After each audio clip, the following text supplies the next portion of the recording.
नमस्कार मित्रों, डॉक्टर पांडे की स्वास्थ्य पाठशाला में आपका स्वागत है। हम लोग डायबिटीज़ और पोल्यूशन की बात कर रहे थे। पोल्यूशन केवल डायबिटीज़ तक ही सीमित नहीं है। डायबिटीज़ होती है टाइप 2 टाइप की पोल्यूशन के कारण। एक ये हाइपोथेसिस है और बहुत सारी जो है वो एनालिसिस के बाद ये थ्योरी आई है कि लेकिन ये सत्य से ज़्यादा परे नहीं है। एयर पोल्यूशन में बहुत फाइन पार्टिकल माइक्रोन साइज़ में एयर में सॉलिड फॉर्म में और जो है वो लिक्विड फॉर्म में रहते हैं, सस्पेंडेड रहते हैं एयर में।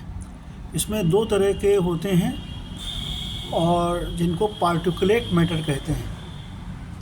एक 10 माइक्रोन के होते हैं जो आपके उसमें इरिटेशन पैदा करते हैं। आप सांस के साथ फेफड़े में जाके या आँखों में जलन इस तरह की चीज़ें पैदा करते हैं। और एक पार्टिकल होते हैं 2.5 माइक्रोन्स के या उससे कम के, जो सीधे जाके आपके लंग्स में डीप चले जाते हैं और उसके बाद और उसके लंग्स को तो वो नुकसान करते ही करते हैं, साथ में ब्लड में जब वो चले जाते हैं तो बॉडी के सारे सिस्टम में वो ट्रेवल करते हैं। और ऐसा माना गया है, ऐसा देखा गया है रिपोर्ट्स में कई सारी, कि वो जो एंडोक्राइन ग्लैंड्स हैं उनको भी नुकसान पहुंचाते हैं, जो हमारी खून की नलियां हैं उनको नुकसान पहुंचाते हैं और तरह तरह की बीमारियां होती हैं। डायबिटीज़ भी का जो है बहुत सारे ऐसा देखा गया है, डायबिटीज़ 2 के होने में, टाइप 2 के होने में इन पार्टिकुलेट मैटर का बहुत महत्व है, बहुत मतलब महत्वपूर्ण भूमिका है कहना चाहिए।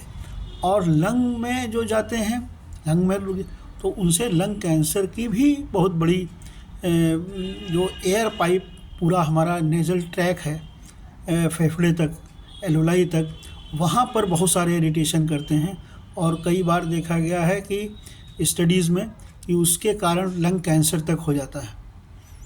तो अब इससे बचने का तरीका जो है, एक तो ये है कि हम जिस माहौल में जाएं यहाँ पर एयर पोल्यूशन ज़्यादा हो, वहाँ पर हम मास्क लगाएं, मास्क का यूज़ करें।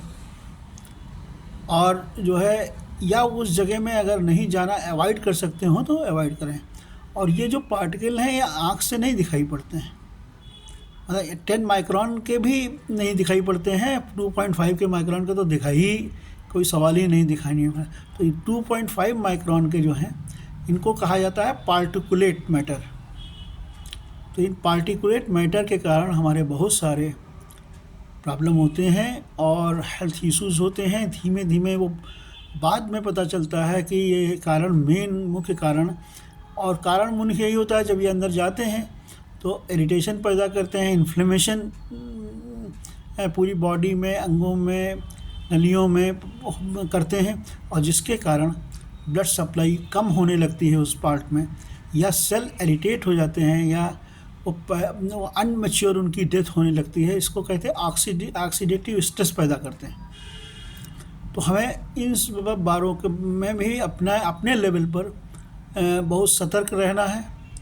और गवर्नमेंट तो खैर इस पे ध्यान दे ही रही है, लेकिन अभी तक अनफॉर्चुनेटली हिंदुस्तान में एयर पोल्यूशन या पोल्यूशन को इतना महत्व नहीं दिया जाता था, लेकिन धीमे धीमे इस बात को समझा जा रहा है बहुत अच्छी तरह से कि ये पोल्यूशन बहुत बड़ा कारण है। आपको याद होगा पहले ट्यूबरकुलोसिस जब होती थी, क्षय रोग होता था, तो लोगों से कहा जाता था सेनेटोरियम में, यूपी में तो तब यूपी में ही नैनीताल था, भीमताल भेज देते थे या कहते थे पहाड़ पे कुछ दिन रह जाइए। क्यों? वहाँ पर पोल्यूशन नहीं। बहुत जगह पहाड़ों में आज भी ऐसी हैं जहाँ पर वेहिकुलर जो है ट्रांसपोर्टेशन नहीं है बिल्कुल, या टाइम बाउंड है, और पेड़ तो हैं ही हैं खूब सारे। तो अपने आसपास पेड़ ज़रूर लगाएं, ये आपके एयर क्वालिटी को बढ़ाते हैं और ये पार्टिकुलेट मैटर को कंट्रोल करते हैं। धन्यवाद, आज इतना ही, आगे कल फिर बात करेंगे।